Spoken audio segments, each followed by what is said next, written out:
একটি চিঠি। এই সময় চলছিল কুরুক্ষেত্রের যুদ্ধ। কৃষ্ণের ভূমিকা যেখানে অনন্য সাধারণ, এমন এক সময়ে বৃন্দাবনে রাধার মনে পড়ে তাঁর প্রিয়তমকে, যিনি নানা কর্তব্যকর্মে ভুলে গেছেন হয়তো বৃন্দাবনের গোপজীবন এবং রাধাকে। প্রিয়তম, সম্বোধন কি অন্য কিছু হলে ভালো হতো? আচ্ছা, যুদ্ধক্ষেত্রে কেউ কি অন্য চিঠি পড়ে? প্রয়োজন নেই এমন সম্বোধনে, হয়তো অধিকারও নেই। তাহলে সুহৃদ কিংবা বন্ধু লেখা যাক। সম্বোধনে কাজ নেই। তোমার জন্য কোনো সম্বোধন পৃথিবীর অভিধানে নেই। তুমি আজ যুদ্ধক্ষেত্রে, চারিদিকে রক্ত, অস্ত্র, ক্ষমাহীন মৃত্যুর পাহাড়। তুমি সুস্থ থাকো, ভালো থাকো আমার পরমায়ু নিয়ে। তোমাকে না ছুঁয়ে যেন যুদ্ধের উষ্ণ বালুকণা। অক্রুর যেদিন তোমায় নিতে এসেছিল, আমরা অনেক বলেছিলাম, চোখের জলে পিছল করে দিয়েছিলাম তোমার রথের পথ, শুয়েছিলাম তোমার যাত্রা পথে। তবু তুমি চলে গেলে, বলেছিলে আবার আসবে।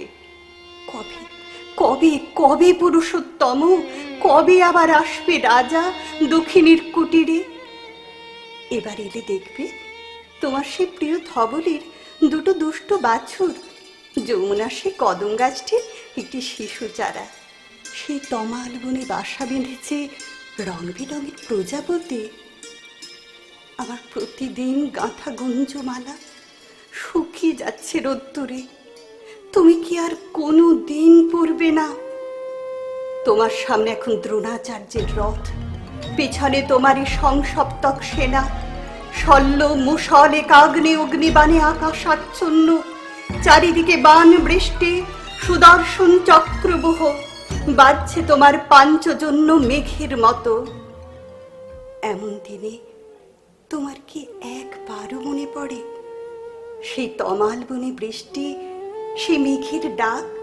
কুঞ্জের পথে অন্ধকারে দুজনে পথ হারিয়েছি। ছপছপ বাদল রাতে দুই পথহারা পাগল, ওপরে ক্রন্দসী আকাশ। তুমি আমায় বলেছিলে আমার প্রাণ, আমার জীবন, আমার স্বপ্ন সব তুমি। মনে পড়ে না তোমার? চন্দ্রাবলীর কুঞ্জে যাওয়ার জন্য সেই অভিমান, সেই তুমি এলে ভৈরবের সাজে, জটা জাল রুদ্রাক্ষ ত্রিশূলে লুকিয়েছিলে নটবর বেশ। আমার মান ভাঙাতে বলেছিলে দেহি পদপল্লব মুদারম। সেই তুমি বিশ্বরাজ জগদীশ্বর লুটিয়ে পড়েছিলে এই দাসীর পায়ে। কি লজ্জা, কি বোকা ছিলাম তখন। আজ মনে হয় একবার তোমার পায়ে নিবেদন করি আমার সব লজ্জা। বলি ক্ষমা করো, ক্ষমা করো আমায়, আমি তোমারই। হয়তো এরই নাম দ্বিচারিতা, স্বামী নিন্দা মহাপাতক। আমার স্বামী আয়ান ঘোষ, শাশুড়ি জটিলা, আর ননদ কুটিলা। চারিদিকে বিবর্ণ দেওয়াল। দুধের হিসাব কষতে গিয়ে কখনো যারা আকাশ দেখেনি, তুমি আমাকে দেখিয়েছিলে সোনার আকাশ।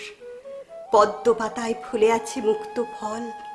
প্রথম জ্বালিয়ে গেলে প্রদীপ, যার আলোয় জানলাম আমি শুধু কারো স্ত্রী, কারো পুত্রবধূ নই। আমি একজন সম্পূর্ণ মানুষ। সরৈশ্বর্যশালিনী আমি রাজেন্দ্র নন্দিনী।